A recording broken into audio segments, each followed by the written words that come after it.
Hello,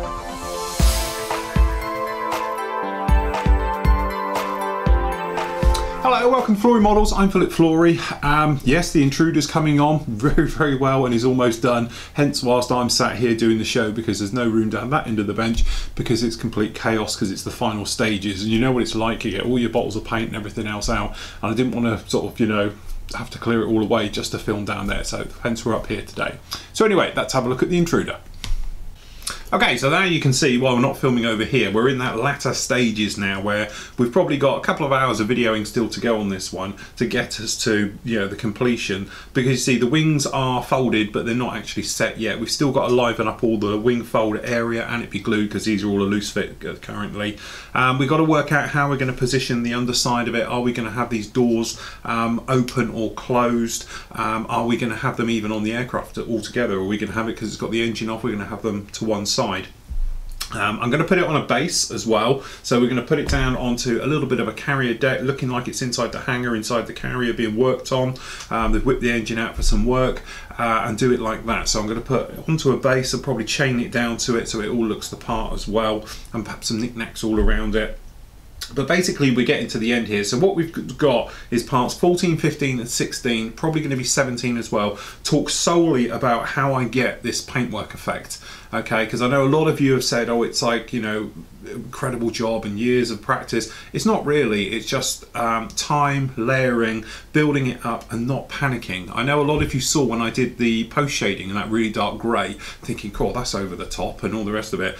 I knew it was never going to be there. I put the photo up really for effect, if I'm honest, but it was designed to give a layering effect. So you put down a very dark colour, then you go right over the top of it with a white again, and it gives it that sort of griminess. It looks like it's had a patch, it's been touched in and things like that. And it's by doing these things, you sort of learn that you can get away with mistakes. So if you have gone over the top of the colour, don't worry about it, put another colour over the top of it, okay, and let it slightly bleach through. We talk about on this one quite extensively about thinning the paint so it shows through each layer, and you can just layer it up until you end up like this. We've done various things with this one as well. We talked about doing grease and hydraulic leaking underneath. I'll show you when we get to it at the reveals that underneath you'll see it's got lots of it on there, but we've done it quite extensively on all these parts. This one particularly has got it quite heavily. You catch it in the light and you can see it. So we've still got quite a few to go on with this one. It's a massive build, not only from a kit point of view, it's also from a logistical point of view of me, because we're now up to something like around about 400 gigabytes of data that this has been recorded on now. You might also notice that part, I think it's 16, is now in 1080p. So that'll be the standard for everything we upload now. We're getting a better internet connection so we can upload bigger files and everything else. That's 12 megapixels. It should be crystal clear from now on as well. So there we go, we're getting up with this one, so you're going to have lots to look forward to. We're going to get up, the next part will be up today, so you've had a part yesterday, there'll be a part today, and then there'll be another part on Monday, then there'll be another part on Thursday, and everything in. So I hope to have this one completely done and dusted by the weekend, and then we can get going with the ship, and then we got the Star Destroyer. So back over to the other side. So there we go, as you can see, there's plenty going on with that one. It's going to be, I'm going to do a base for it. I think it deserves a base, even if it doesn't have the sides on it totally, because I don't know if you can see, but I've got display cabinet over there, and I have ordered another 2 display cabinets. So the stash is going to have to move somewhere else, because it's all going to be where the stash is. It needs it to be big enough to fit that in. But the great thing is it does fit in there. It will fit in a standard display case, which is quite nice because it all folds up. So I know a lot of people are saying, where are you going to put it?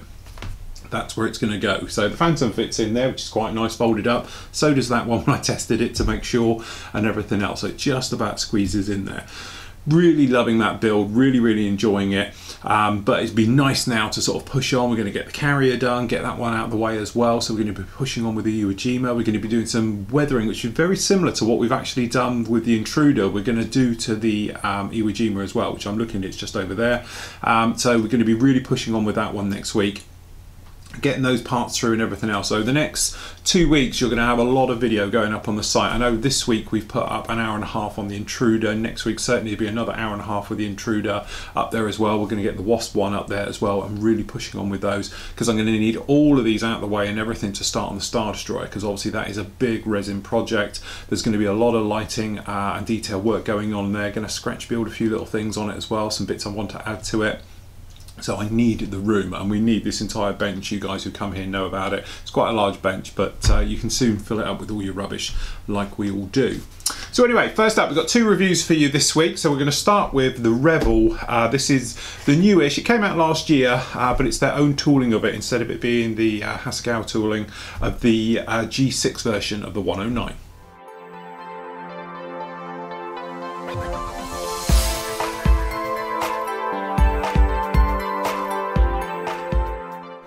Hello, welcome to Flory Models. I'm Flory. Today's review, we're going to be doing the Revell's new Bf109 G-6 in 1/32 scale. Okay, relatively a new kit. This one came out last year. It's supposed to be all their own tooling and everything else like that, so it'd be quite interesting to have a look at. So, to be honest, I've already opened the box, because this is take 2. So, anyway, as you can imagine, the instructions, typical Revell stuff. We've got in here lots of call-outs for non-used parts, which leads me to believe immediately that there's going to be different versions of this coming along. Okay, but generally going down, you can either do the late or the early version of it. Okay, so obviously you make your decision as you're going to way through, and just watch out for your call-outs. So anyway, usual thing, starting off in the cockpit. And then obviously you got your late or your early. Obviously I think these are electronics or something like that, or electronics, but you know, gun camera things. In fact, I don't know what they are, so if you do, let me know. It's the Mark 108 and the MG. I assume it's something to do with the gun aiming system for the reticles, things like that. Anyway, so you get 2 versions of that, which goes in onto the floor. It's quite a nice touch because we've got the cockpit set. So we've got the harnesses, which look like they're pre-molded in. We'll have a look for that in a moment. We've got some nice detailing going on in the walls and everything through, as you can imagine. So it is going to make an internal tub for it. You've got the late or the early gun sights on there to decal for your instrument panels, we probably expect, and then going in and then working our way through. We've got a spar running underneath the cockpit, obviously going to give you some wing strength and some angles, and then going right the way through. Quite a nice detailed touch for the tail wheel. We have an opened up engine bay with no engine in it, so you've got a hollow shell in there, so an aftermarket engine could be dropped in, I should think. I'm sure somebody will come along with one.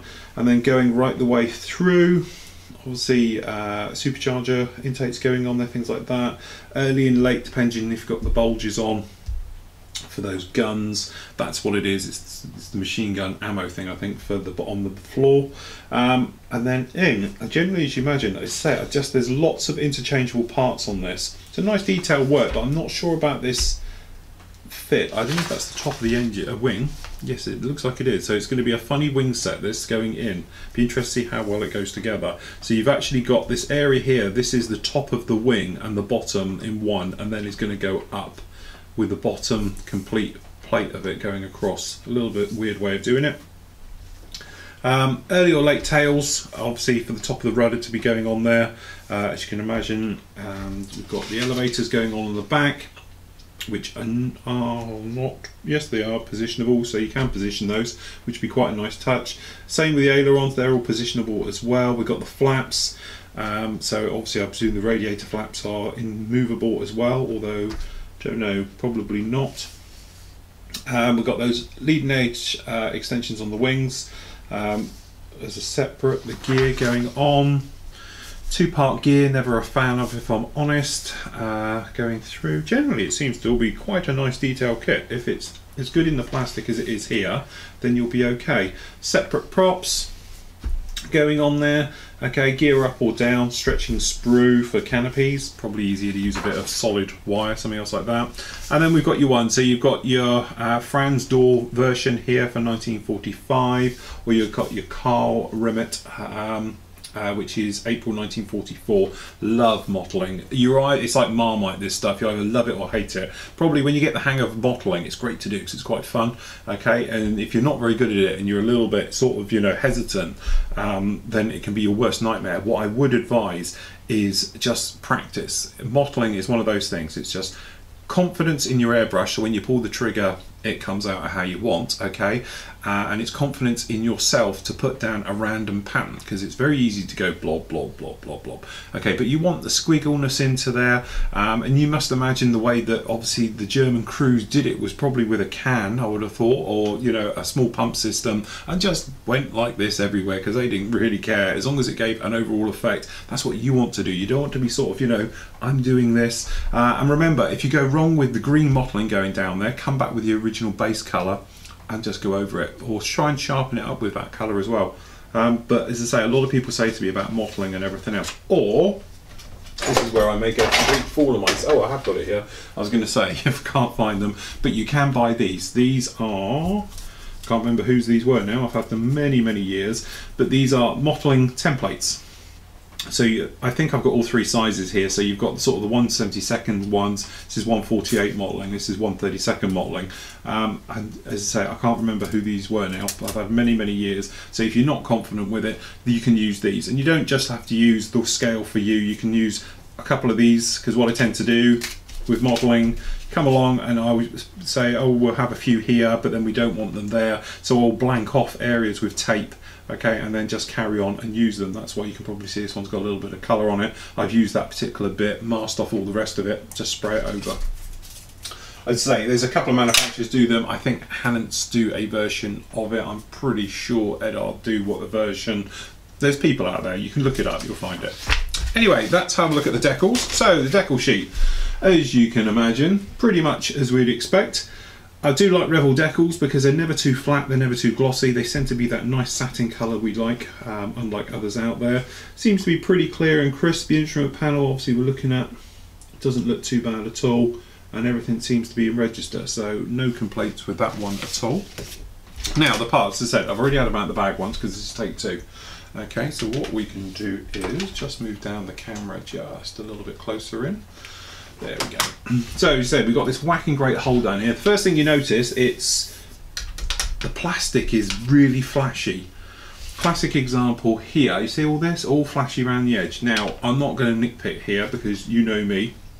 But I will say, in this day and age of everything being as it is and spot on, if companies like Trumpeter and Hobby Boss can literally churn out kits at the rate they do without it, there's really no excuse for brand new kits to have flash, especially when they are new. It's not like it's an old mold, but certainly it is a little bit flashy. Some of the parts are a little bit softly done, and if I'm honest, and I hate to be negative on a kit, but this thing has got more sink marks in it than anything I've seen in a long time. There's sink marks on almost every part. I'm looking at the fuselage, if I'm honest, and I can't tell if it's light or it's got a sink mark running down the spine here. I don't know, it might be one of those things. It could be just be the light, but generally, as you can see, and there's proof if we needed it, is a new kit, so you might be able to see it just down in there on one of the many cameras we have. We just bring this side one in as well. We're a little bit all over the place today, but you can probably see we've got this nice thing here. Catch it in the light in one of them, but it does say Revell 2013. Okay, as you say, it's, there's a couple of little things. You've got ejector pin marks here on the wheel wells. You haven't seen those for a while. You've got the ejector pins are quite heavy and all over it. As I say, I hate to be negative about a kit, but it's you would expect a little bit more. Let's carry on before I start making judgments here. Okay, so we've got riveting detail quite nicely all down on these, no problem with those at all. Seems to be a little bit cleaner on this part, if we're honest. So here's that internal detail on the side walls. You can probably see it just down here. Not looking too bad at all. Some nice stuff down there.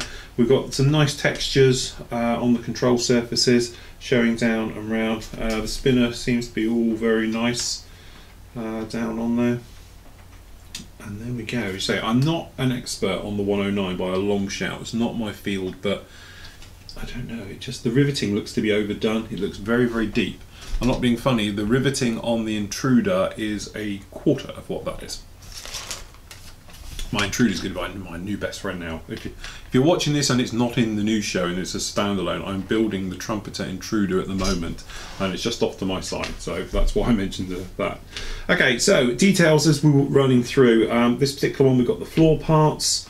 Again, they seem to be all okay, so you've got a mixture of raised and recessed details down in there. Those look very, very nice. As you can see, you catch them all in the light, you can see all the details. Fuel tanks look quite good.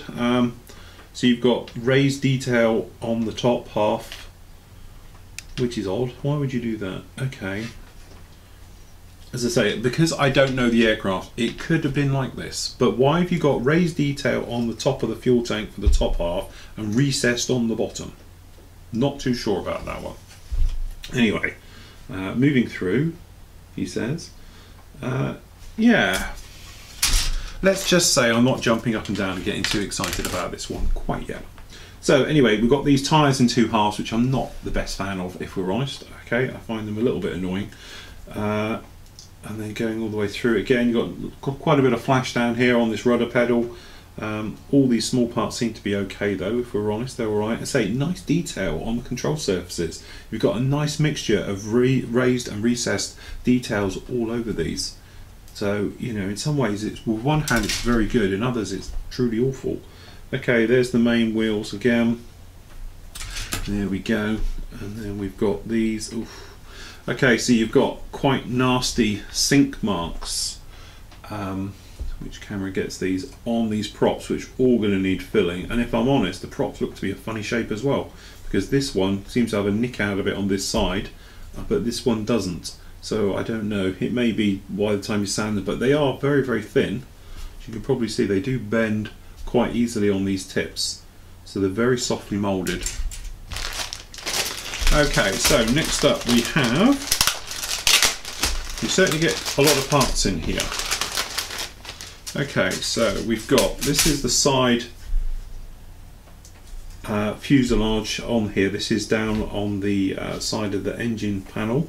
Again, no ejector bin marks down here whatsoever, which is a nice touch. So if you did want it of a separate part, although it's not on the lines you would use, it's certainly a little bit different. Got the bulge here for the different types of guns on the side. This is that top of the wing section. So you've got the internal part in there. So again, very, very shallow ejector pin marks. Probably you can even get away with not even touching those. And some nice raised riveting detail down here in these wells, that's great. The surface just looks a little bit plain. There's a couple of little bits on here, catch it in the light like there, you can see. But there's no texture at all. So we've got the different types of guns here. I do know there is replacements for these as well for a couple of aftermarket companies.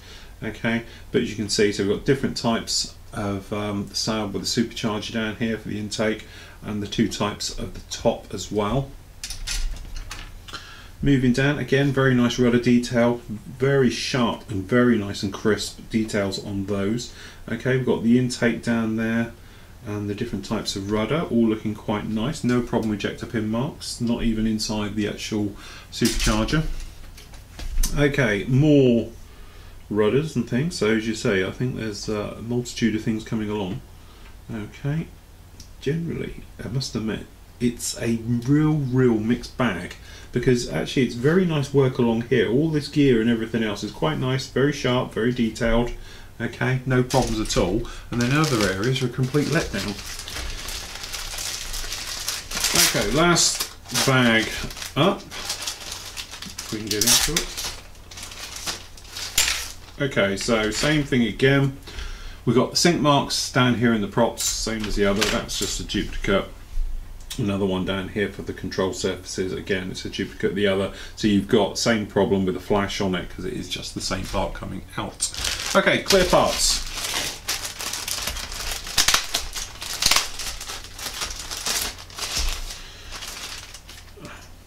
Okay, funny as you can see, it's all bent on one sprue and all over the place, as you can see. But saying that, the clear part does look very clear. Well, the camera on the side one gets that, but you can see you've got a little bit of magnifying in there, but nothing too much.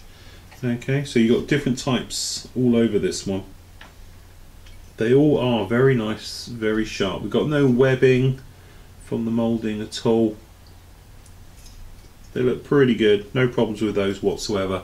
So really that does put me in a little bit of a position, because the kit itself, from me reviewing it point of view, isn't very nice. Okay, you've got plenty of problems with that one that you're going to have to deal with. Now as a modeler, that's what we do, because we're in the business here of actually, you know, construction and assembly, and that's what you do. You find little problems with it, you tweak them, you put them right. So sanding, filling, all your basics is fine.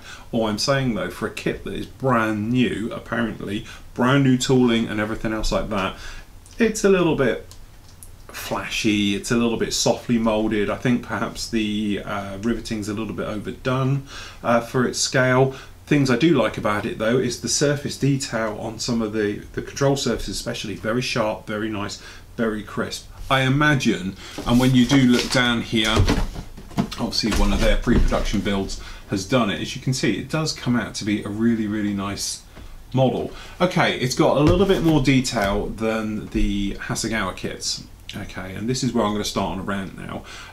But it's a little bit like the Hasegawa F4 Phantom. Okay, got superseded by the Academy one, because the Academy one is a little bit more detailed and a few more bits and pieces. I imagine this will be the same thing. This will supersede the Hasegawa 109 series 36 kit, because it's a little bit more detailed. Does it make it a better kit?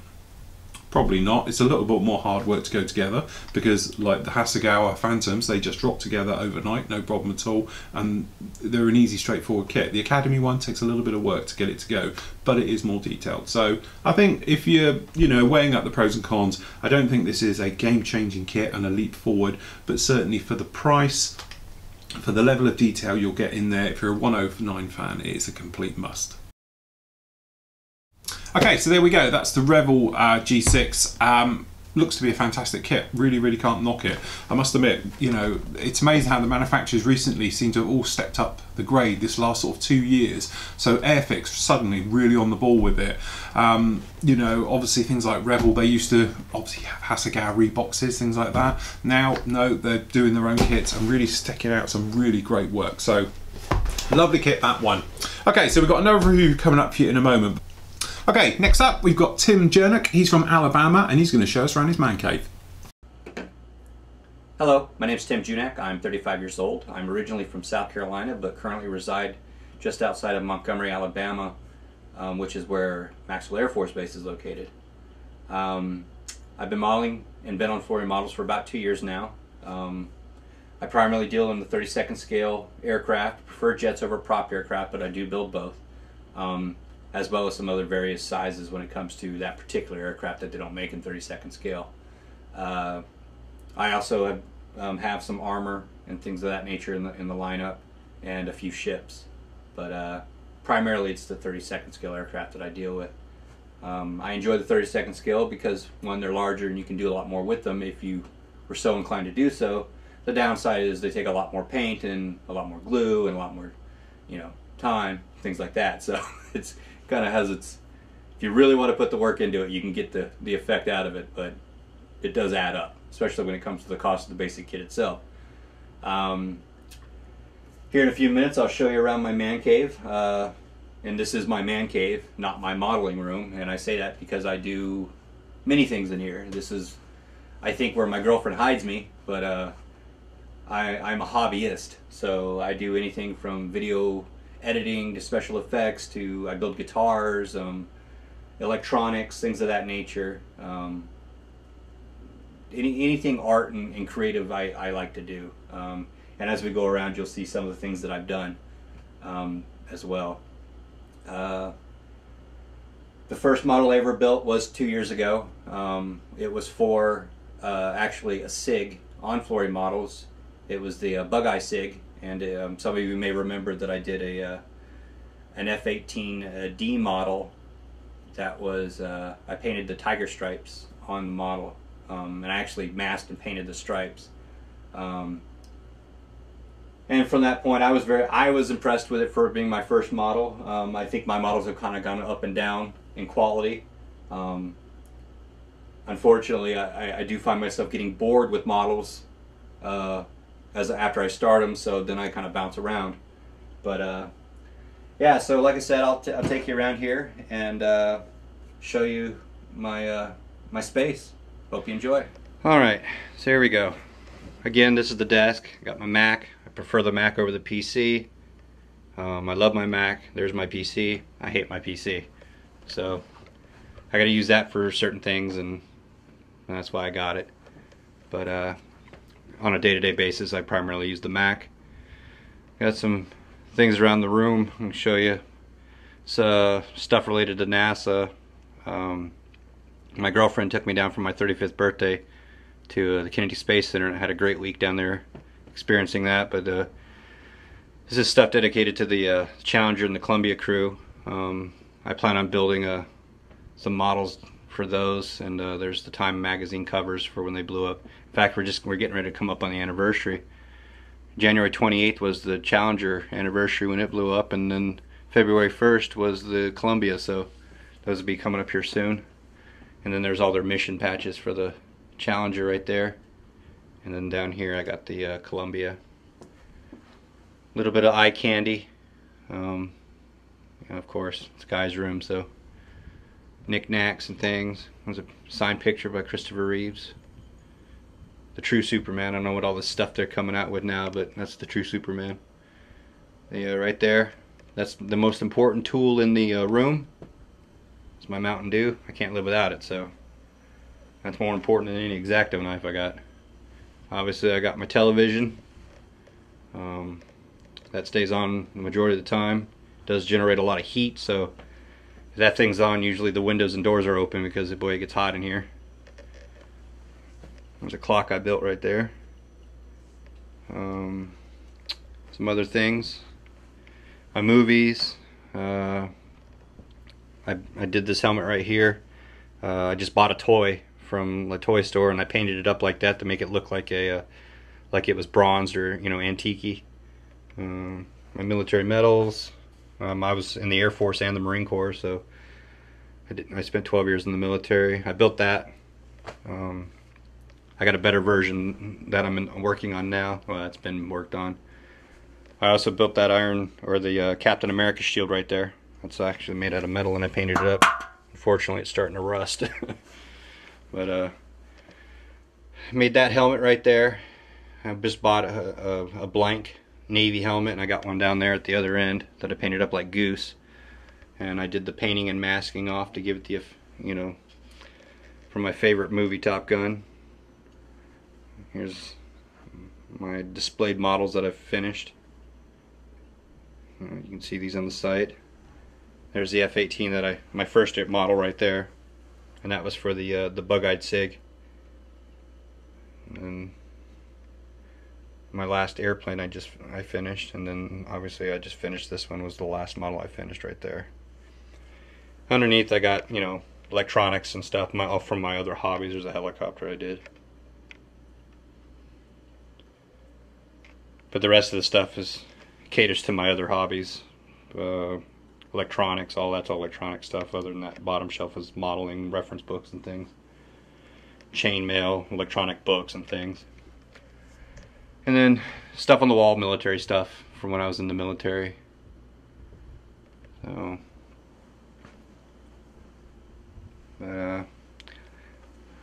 obviously top of my shelf is full, so what's going to end up happening, I still own a house in South Carolina. All these aircraft are going to be moved there for storage. So what I've done was I took my final pictures and I loaded them up into this digital frame. So as I fill up the top of the shelf again, and when that gets full and those get moved to South Carolina, the final pictures will get loaded up there. My Chuck Yeager signed Smithsonian ticket. So that's how I'll keep space to be able to build and continue to build, not run out of space, because there's just no storage in this house. And my paints, you know, typical paints. I don't have a lot of tools and stuff. I got a lot of paint. A lot of these paints I've never used before, and probably never will use. Some oddball colors, but it seems like I'm constantly having to buy paint for something. My workbench, like I said, 2 6-foot tables in an L shape. Typical stuff, you know, glues and, you know, thinners and things like that. Obviously that increases with the different types of paint. And it seems like everybody wants different types of paint. Those right there are projects that have been ongoing. Probably that F4 is probably the longest one. It's been ongoing for, well, I think since the beginning. But F4, Harrier, F15, those are all being worked on right now. Pretty much, I don't have the big toolbox that everyone else has. That right there, that's all I got. That's what I keep. That's my that cup. Everything in that cup. X-Acto knives, and I got some tape up here, but that's about the extent of it. My lamps, I can adjust those, which is nice. I got storage underneath the table of models. Here in this container right here, I've got excess stuff like clamps and in the bottom drawer, and tape, and excess bottles of paint that I'm not using yet, and decals, any aftermarket decals or leftover decals from previously done models, and then all my photo etch stuff are all stored in there. So yeah, that's basically it. I mean, this closet right here is the last thing, and there's just more models stored in there. There's a lot more models, and it goes back. More aircraft. Those boxes in the back got models in them. I've got 2 more spots in the house that have models located in them. And again, that's all due to lack of storage up here. So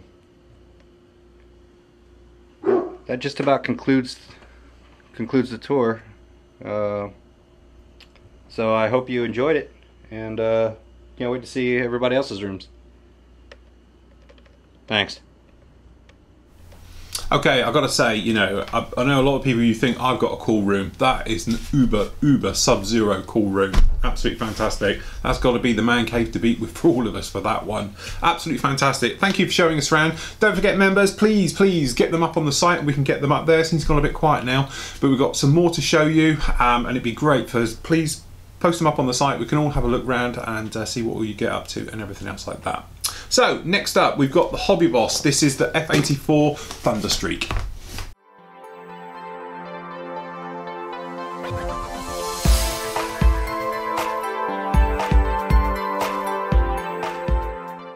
Okay, so next up we have the Hobby Boss. This is the F84 Thunderstreak. Okay, brand new kit, just come out.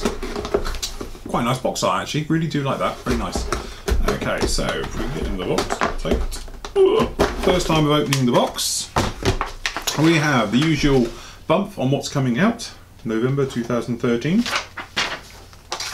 Okay, so first of all, if we have a look at the instructions. So as you can imagine, we've got our markings and callouts, very nice, very colourful, as was part of the period of aviation. All the jets were nice and colourful and bright. As I say, some nice options there. So as you say, you can go for, doesn't actually say what they are. That's the only trouble with Hobby Boss. But needless to say, I'm sure you'll know. So looking quite nice. Down in the kit, pretty basic as you can imagine. So we've only got a few sprues to look at just down here. Then on usual thing, straight in with the cockpit, got some photo etch, which is quite a nice touch. So you can do the harnesses with those. Then we've got the actual inside, so we've got a quite nice complex nose wheel well going in, got some engines at the back, speed brakes to go in the cockpit as you go through, and then speed brakes going on, again photo etch for the external of the doors. I'm wondering if you can just replace, because it's going to be quite thin, or you have to use, I think you have to use the actual part. Okay, the canopy on these, as I say, it's quite funny, they sort of went upwards and back rather than your traditional sort of hinged. So you said, oh, it seems to be done very nicely, that one actually, put together. And then showing it, so you can either have it in the open or closed positions. And then nose wheel going on, got the tail part going on down at the back there. Gear going together, pretty much standard. The wings going through, pretty much 2 halves to it. Fuel tanks, a couple of freefall bombs. Wings go on and on, so really there's not a lot to it. Let's have a look at the kit, see if that's a little bit more interesting. So first up, we have a bag here, looking for one's knife, can't seem to find it. I'll just use a blade. Okay, so lovely detailed parts here. If we just drop this top camera down just a little bit. Okay, so as you can probably see, catch it in the light, lovely fine riveting and some very nice panel lining.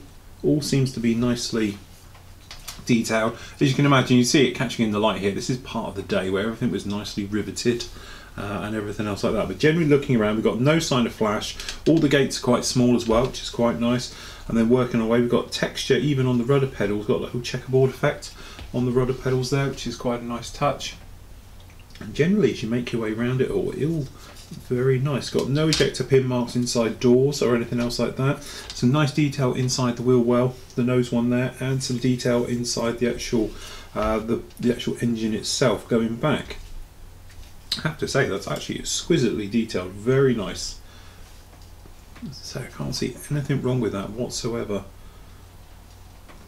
Actually, it's really, really nice. All the riveting really jumps out at you, which is quite a nice touch. Okay. And then again, when you're looking at the wings, actually if we catch it in the light, you can see all of that beautiful recessed panel lining and some of the finest. I tell you, this is it's one of those things. I've seemed to be championing Hobby Boss and Trumpeter recently because I've been doing a lot of their kits, but certainly I have to say the level of detail, and I don't know how well the cameras will pick it up. It's the side camera here.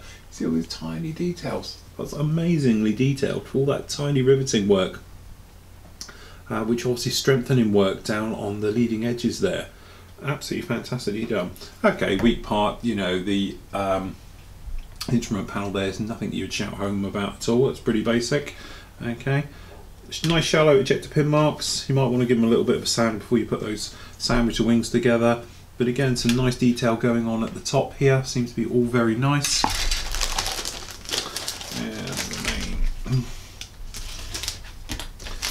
the main okay, so again, you know, this is what we're talking about. This is where, as I say, it depends. If you're watching the news show, you would have seen other review just done on the 109. That was a classic example. It's the same money for the kit, and the level of detail on this is a million times better than what we've just seen.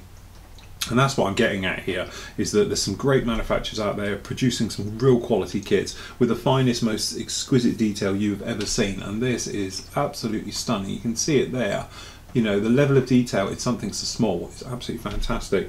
We've got no problem with ejector pin marks being anywhere on these parts, and even the detail, you can probably see down here the detail in these are the speed brake bay at the back. We've got some wiring going down there, we've got some paneling, some plates. It's like a multimedia effect. It's not just lines, raised, shallow and all the rest of it. Actually, it's pretty good stuff. Okay, so down in here you've just got your standard dual sprue. So we've got recessed panel lines on these fuel tanks and everything else. It's just some lines. This fuel tank here, we've got some at the top. The bombs itself, again, very plain. Sway braces, a little bit plain, if you'd imagine. But again, some nice detail for down here. The actual pylons themselves, very nicely detailed, riveting detail, running right the way through. This is actually a gem of a kit. It's a lovely kit, beautifully detailed. And obviously if you're doing it in metal finishes, it really will come out very nicely. Again, you can probably see here we've got the detail on these pylons, these larger pylons. Absolutely lovely. But all these little parts, we've got no flash, no sign of any soft molds, no sink marks, no nothing. Absolutely fine everywhere.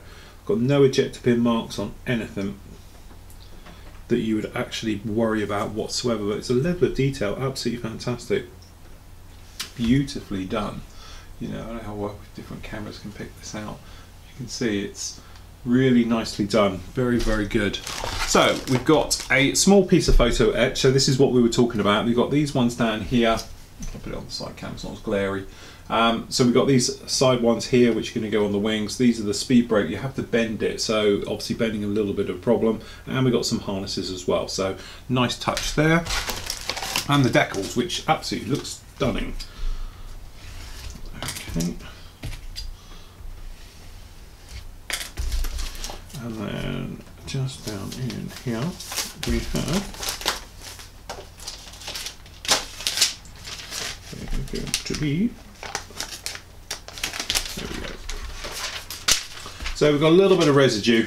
You might be able to see, catch it in the light. There we go, you see it. So, you know, you might want to lose that first. That's just obviously from it's being stacked up on top of each other. But generally, they look to be a good colour, good quality. Again, I can't see any typos or spelling mistakes on it. All seems to be pretty good. And as I say, all nicely in register. Then we've got this little guy down here, which we'll have a quick look at. Which we'll just have to. And again, as you can probably see, so you've got the instrument panel there. Okay, it's a bit basic, probably the weakest part of the entire kit. But apart from that, the other two are the Bushmaster wordings, very crisp, very sharp. Perhaps the SAC one above it and things like that, a little bit, you know, bit fuzzy, shall we say. But generally not too bad at all. Very nice. And as I said, it's when you compare it with other manufacturers who've been around a long time and producing kits, you get other people and they will knock Hobby Boss and Trumpeter, and they're saying, oh, they're just mass producing, chucking out kits left, right and centre and all the rest of it. Well, you know, I'm not being funny, they're good kits. You know, I'm a massive fan, and after building a lot of their work recently, I can't complain at all. They are bringing out high quality, very good, very competitive price. So I can't see any problem with that at all. And it's little things like this where things are actually bagged up to protect. You know, you don't see other manufacturers, the mainstream ones, doing that. And that's a beautiful little touch. So if we just stick it down here. Okay, and then just down in here we have our clear parts, which are absolutely crystal clear. Got no problem with those anymore. Actually, oh no, it's a piece of dust. I thought I had a bubble. There we go. Beautifully done. As I say, and this is what we're saying, you know, it's a great kit at a good price.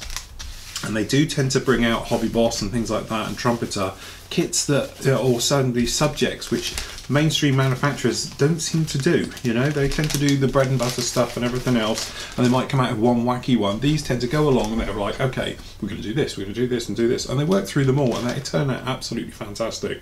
So again, a brilliant job by Hobby Boss. Highly, highly recommended. A great level of detail.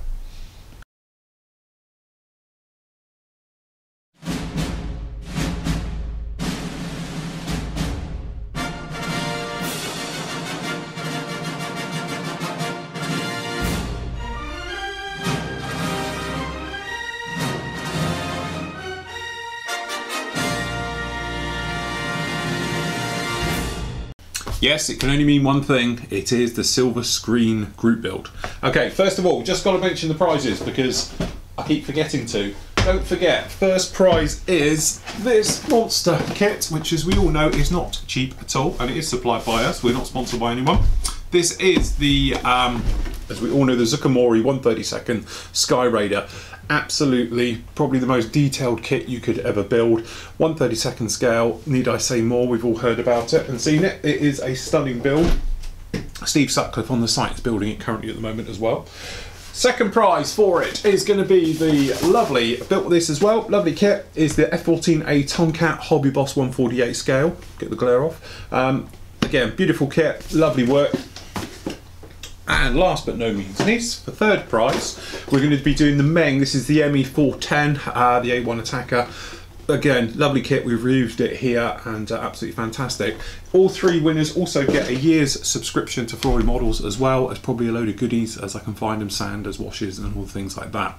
Really, really important that your builds are as good as your say you build blogs and build in the forum are as good as your final reveals, because as I said, it's all part of it. It's all part of sharing your knowledge and everything else like that. So I'm judging this one solely myself for some unknown reason, but I'm looking for the members who put the most dedication into their builds, okay? So they're showing everything and they're sharing the knowledge with the members, helping out with other members and everything else like that. So that is the point to it. So don't think it's just going to be the final reveal what it looks like. It's going to be down to your builds as well. So I'll be taking that fully into account. So we want as much detailed, nice clean photos and everything as possible for it. Obviously all 3 of those builds will be out on the main site for the world to see as well. So say the cleaner your desks when you're taking photos, especially your reveals, get them onto a nice background, things like that, and it'll be absolutely fantastic to see. Speaking of which, we've had loads and loads of entries into this one, so we're going to have a quick look round and see exactly what's coming up.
Okay, so that's it for this week. As I say, I'm going to have a lovely weekend because we have got, I've got a birthday party to go to on Saturday night, and on Sunday we got the Geek Meet here for the Flory Models members. We'll all be in here, no doubt. I might stick a few cameras around and record a few as well. Steve has got the Northern Fob members as well, so that's the Flory members from the northern end of the country for the UK.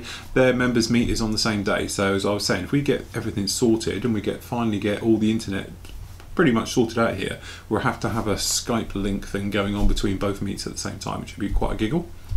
Anyway, so until next week, everybody, happy modelling and take care. And I'm going to leave you with something silver screen. It's been completed. This is Tony Johnson has scratch built the Doctor Who Tardis in a diorama. Now you have to remember, this is totally scratch built. This is no kit whatsoever. This is completely off his home back. So I'm going to leave you with his build and final reveal photos. And until next week, everybody, happy modelling and take care.